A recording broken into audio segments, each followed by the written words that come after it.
사랑하는 귀한 성도 여러분 누구 같습니까?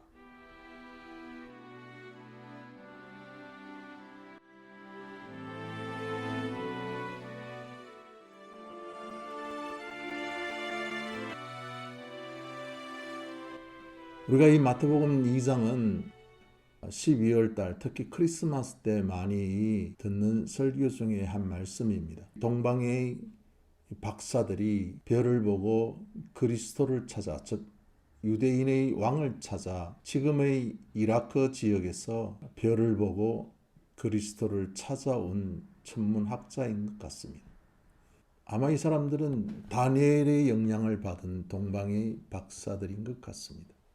별을 연구하고 천문학을 연구해서 만왕의 왕, 열왕을 다스리는 왕의 탄생을 알리는 동방의 박사들이었습니다. 그들이 예루살렘에 와서 헤롯궁에서 헤롯을 만나고 유대인의 왕으로 하신 이가 어디 있느냐? 우리가 그에게 경배하러 왔다라는 말을 이 동방의 박사들이 해도 되게 하게 됩니다. 이 말을 들은 헤롯과 온 예루살렘이 오늘 소동했다라고 성경은 기록하고 있습니다. 이 소동이라는 뜻은 타라소라는 뜻인데 이런 뜻이 있습니다. 이 말은 어지럽히다, 분열시키다, 혼란스럽다, 선동한다, 그리고는 무질서라는 뜻도 있습니다. 오늘 동방의 박사들이 예루살렘에 와서 헤롯을 만나게 되고 유대인의 왕이 태어난다는 이 소식을 들었을 때 헤롯과 온 예루살렘 성이 소동했다라고 말씀하고 있습니다. 어떻게 보면 이 말씀은 12월 달이나 크리스마스 때 즐겨 듣는 하나님의 말씀입니다. 그러나 저는 오늘 이 말씀을 통해서 오늘 우리 살아가는 이 시대가 지금이 꼭 동방의 박사들이 예루살렘에 찾아온 시대와 너무나도 흡사한 영적인 상태에 있다라고 생각합니다. 헤롯이 동방의 박사들에게 유대인의 왕이 태어났다는 이 소식을 들었을 때 이 동방의 박사들은 예루살렘까지 왔기 때문에 예루살렘 주민들에게 물었을 겁니다. 그리고 동방의 박사들이니까 아마 이 사람들이 헤롯궁에 대해서 자신들의 신분을 말하고 헤롯을 만나서 유대인의 왕이 태어날 것인데 우리가 그분을 뵈러 왔다라고 헤롯에게 말했을 겁니다. 이 동방의 박사들의 이 소식은 헤롯을 비롯하여 온 예루살렘 성을 소동케 했습니다. 그래서 헤롯은 동방의 박사들의 말을 듣고 오늘 이 헤롯이 예루살렘이 소동하니까 대제사장과 서기관들을 불렀습니다. 그리고 그 동방의 박사들이 자기에게 해준 이야기를 이 대제사장과 서기관들에게 말을 하니 이 서기관들이 유대인의 왕은 즉 그리스도는 미가서 5장 2절에 나온 하나님의 말씀을 따라 그들이 헤롯에게 베들레헴에서 그리스도가 태어날 겁니다 라고 오늘 예루살렘의 종교 지도자들이 헤롯에게 말했습니다. 헤롯은 그 예루살렘 지도자들의 말을 듣고는 동방의 박사들에게 그리스도가 베들레헴에서 태어날 것이니까 당신들이 그 그리스도를 찾아 경배하고 나에게 와서 보고해라. 그러면 나도 그리스도에게 가서 경배하겠다라고 동방의 박사들에게 말해주는 내용이 오늘 성경의 말씀입니다. 저는 왜 크리스마스가 한참 지난 지금 이 동방의 박사들과 헤롯과 예루살렘의 상태를 말씀드리느냐 하면 오늘 한국 교회가 지금의 교회의 영적인 상태가 2000년 전에 동방의 박사들이 예루살렘에 갔을 때의 영적 상태와 너무나도 흡사하기 때문입니다. 헤롯은 우리가 잘 알다시피 정치가였으니까 그가 그리스도를 경배하든 경배하지 않든, 교회를 이용하든 이용하지 않든, 그것은 헤롯의 자유일 겁니다. 어차피 헤롯은 하나님이 세운 왕이 아니었고 세상 사람이었고 이방인이었고 세상의 정치인이었고 하나님의 뜻하고는 전혀 관계가 없고 오히려 그리스도를 죽이려고 했던 사람이기 때문에 그가 그리스도를 어떻게 이용하든 그에 대해서 저는 오늘 말씀드리고 싶지 않습니다. 그런데 제가 오늘 논하고 싶은 사람들이 있습니다. 그것은 바로 예루살렘 주민이었습니다. 예루살렘은 이스라엘의 중심이었습니다. 즉 유다의 중심이 예루살렘이었습니다. 예루살렘 주민의 영적인 상태는 이스라엘의 영적인 상태였습니다. 그러므로 우리가 예루살렘의 영적인 상태를 잘 분별하고 잘 보는 것은 곧 오늘날 교회의 영적인 상태를 잘 보는 것과 같습니다. 하지만 저는 이 마태복음 2장에 동방 박사들이 찾아왔을 때 예루살렘의 영적인 상태는 가히 충격적이고 오늘 우리 교회와 우리 신앙인들의 영적인 상태와 너무나도 흡사합니다. 헤롯이 대제사장을 부르고 서기관들을 불러서 너희의 왕, 너희가 기다리는 그 그리스도, 그 메시아가 동방의 박사들이 별을 보고 찾으러 왔는데 그 너희들의 그리스도, 즉 유대인들의 왕이 그리스도가 어디에서 나겠느냐고 이스라엘의 종교 지도자들에게 물었습니다. 그때 이스라엘의 종교 지도자들의 대답이 미가서 5장 2절의 말씀을 들어서 헤롯에게 답변을 해주고 있습니다. 그리스도는 베들레헴에서 태어난다는 것이었습니다. 이 예루살렘의 종교 지도자들의 말을 들은 헤롯이 동방의 박사들에게 그리스도가 베들레헴에서 태어날 것이니 당신들이 거기에 가서 찾거든 경배하고 나에게 와서 보고해라. 그러면 나도 그리스도에게 가서 경배하겠다는 내용이었습니다. 헤롯이 동방의 박사들에게 이 말을 전하고 동방의 박사들은 베들레헴에 가서 아기 예수께 경배하고 자신들이 가져온 예물을 그리스도에게 드리고 그들은 고향으로 돌아갔습니다. 오늘 제가 여러분들에게 드리고 싶은 말씀은 헤롯이 아닙니다. 오늘 저는 이 성경 말씀을 통하여 예루살렘의 영적인 상태, 즉 교회의 영적인 상태를 한번 점검해 보기를 소원합니다. 헤롯이 어떻게 유대인들을 정치적으로 이용하고 신앙을 이용하고 종교 지도자들을 이용했는지에 대해서는 별 관심이 없습니다. 또한 이방인이었던 동방의 박사들이 어떻게 그들은 예물을 가지고 그 먼 거리를 하나님의 인도함을 받아 아기 예수님을 만나고 돌아간 것에 대해서는 우리가 너무나도 잘 알고 있는 사실입니다. 저는 오늘 이 말씀을 통해서 충격적인 사실 하나를 여러분과 함께 나누고자 합니다. 도대체 예루살렘의 종교 지도자들은 무엇을 하고 있었느냐는 겁니다. 도대체 예루살렘 주민들은 왜 그리스도가 오셨는데 온 예루살렘 성과 그 주민들은 도대체 무엇을 하고 있었느냐는 겁니다.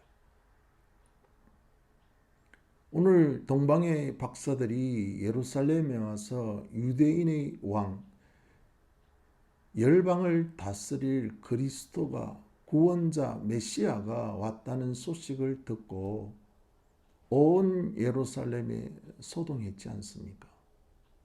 그들은 도대체 그리스도가 태어난다는 이 소식을 듣고 그들은 도대체 무슨 행동을 했냐는 겁니다. 동방의 박사들이 예루살렘에 와서 유대인의 왕 그리스도 즉 메시아가 탄생한다는 이 소식을 들었을 때 예루살렘 온 성이 소동했다라고 말씀하고 있습니다. 우리가 알다시피 정치인 헤롯은 자신의 정치적인 야욕을 위해서 자식을 죽이든 종교를 이용하든 하나님을 경배하고 하나님께 예배하겠다는 이 거짓 선동에 헤롯은 그럴 수 있다라고 생각합니다. 세상의 정치인이니까. 세상의 권력가니까 자신의 권력과 이익을 위해서 하나님을 이용하고 종교 지도자들을 이용해서 자기도 경배하는 것처럼 할 수 있습니다. 그런데 도대체 대제사장과 서기관들과 예루살렘에 있는 주민들은 도대체 무슨 생각으로 하나님을 섬기는 백성이라고 스스로 믿고 있는 겁니까? 이스라엘 백성만큼 자신의 나라를 사랑하는 민족은 없을 겁니다.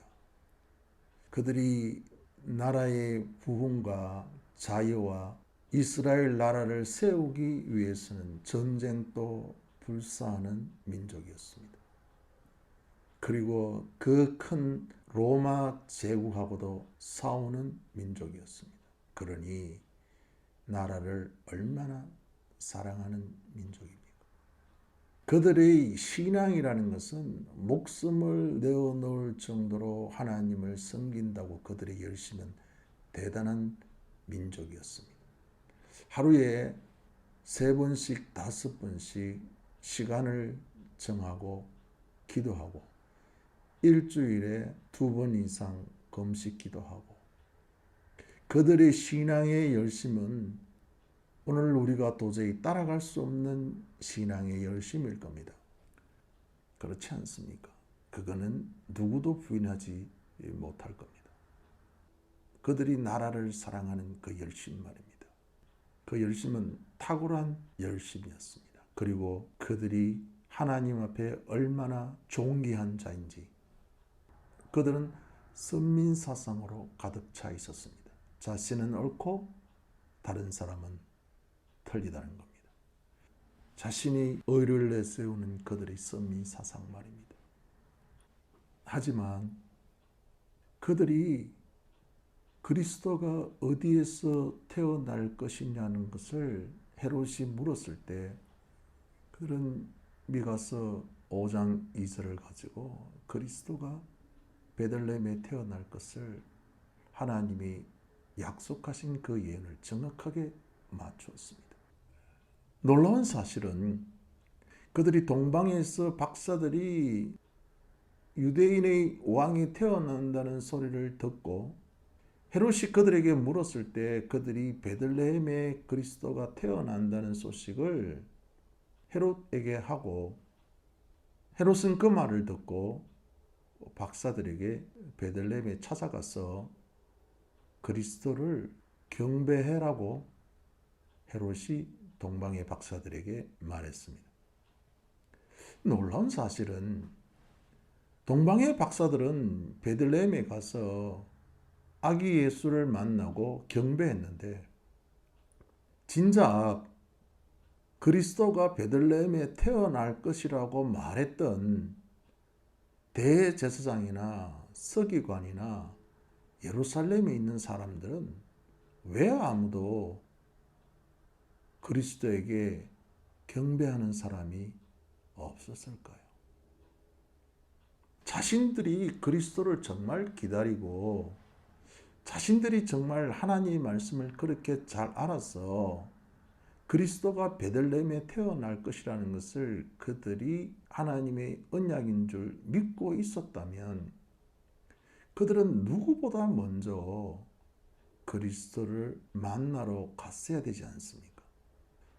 누구보다도 먼저 베들레헴에 달려가서 그리스도를 경배해야 되지 않습니까? 그런데 왜 자신들의 왕이요 구원자요 자신들을 구원할 메시아 하나님의 그리스도가 이 땅에 태어났는데 아무도 그리스도에 가서 경배한 사람이 없었습니까? 저는 이것이 오늘 교회의 영적 상태라고 생각합니다. 교회의 지도자들과 교회의 영적인 심각한 문제의 한 단편을 보여주는 거라고 생각합니다. 아무도 예루살렘에 있는 사람들 중에 그리스도를 경배한 사람이 없었다는 이 사실이 오늘 한국 교회와 교회의 영적인 상태라고 생각합니다. 세상의 정치인들은 그 정치를 자신의 정치 권력을 위해서 종교 지도자들을 이용할 수 있습니다. 교회를 이용할 수 있습니다. 하나님을 경배한다는 말도 안 되는 거짓말을 할 수 있습니다. 그러나 교회는 그러면 안 되잖아요. 종교 지도자들은 그러면 안 되잖아요. 그리스도인들은 그러면 안 되잖아요. 하나님의 말씀을 그렇게 잘 아는 예루살렘 종교 지도자들과 예루살렘에 있는 주민들은 그러면 안 되잖아요.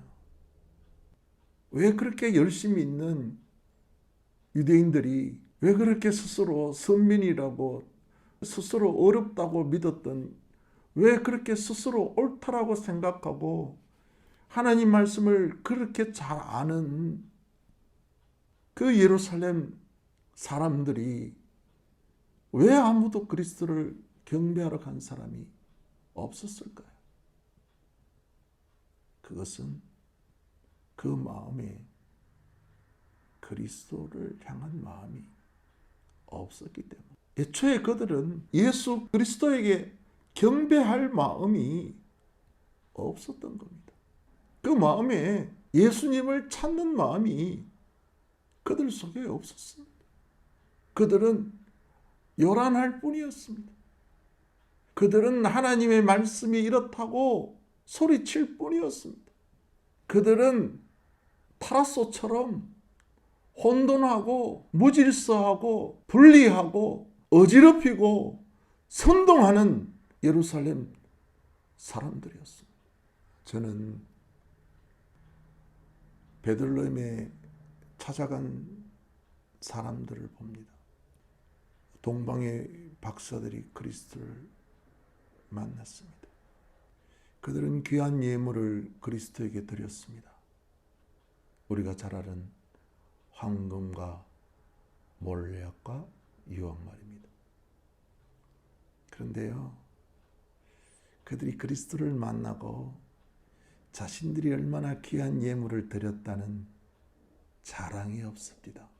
자신들이 얼마나 고생해서 사막을 지나서 자신들이 그리스도를 만나러 왔다는 자신들의 열심에 대한 이야기가 없습니다. 그냥 그리스도만 경배하고 자신의 예물을 드리고 자신의 고향으로 돌아갔습니다. 그들이 말한 것은 자신들은 하나님의 인도함을 받아 별을 따라 그리스도에게 왔을 뿐이라고 그렇게 고백하고 있습니다. 목동들이 와서 경배하고 갔는데 그들이 자신의 재물 없음을 한탄하지도 않았습니다. 나는 빈손으로 왔습니다. 부끄러워하지도 않았습니다. 누구는 황금을 가지고 왔는데 자신은 아무것도 가져오지 않는 것에 대한 부끄러움도 그들에게는 없었습니다. 오직 그들에게는 하나님이 자신들을 이리로 보냈다는 하나님의 인도함만 있었습니다. 그리고 기쁘게 돌아간 것 말입니다. 사랑하는 귀한 성도 여러분, 여러분 누구 같습니까? 여러분은 헤롯 같습니까? 하나님을 섬긴다고 그리스도를 경배한다고 말하지만 실상은 그리스도를 죽이려고 하는 헤롯입니까? 아니면 서기관들과 제사장처럼 하나님 말씀은 너무나도 잘 알고 자기 오름에 자기 의에 빠졌어. 자기 열심에 빠졌어. 진작 그리스도를 향한 마음을 잊어버린 종교 지도자고 예루살렘 성도입니다. 아니면 그리스도를 만나기 위해 먼 곳에서 그리스도를 찾아 그리스도만 바라보고 온 동방의 박사입니까? 아니면 아무것도 드릴 것 없지만 하나님의 인도함을 받아 천사의 말을 듣고 오직 그리스도에게만 경배하고 기뻐 돌아가는 목자들입니까? 저는 오늘날 교회가 기독교 신자들이 헤롯과 온 예루살렘이 동방의 박사들의 말을 듣고 소동한 것처럼 실상은 그리스도에게 찾아가지도 않고 그리스도에게 경배하지도 않는 소리만 요란한 그리스도인입니까? 사랑하는 성도 여러분, 나는 우리가 소리만 요란하고 하나님의 말씀을 잘 안다는 지식만 요란하고 자기의 옳음과 자기의 열심만 가득한 예루살렘이 아니라 그리스도에게 나아가 경배하시는, 그래서 그리스도를 만나고 오직 그분에게만 경배하고 기쁨으로 돌아가는 여러분들이 하루하루의 삶 되시기를 예수님의 이름으로 축복합니다.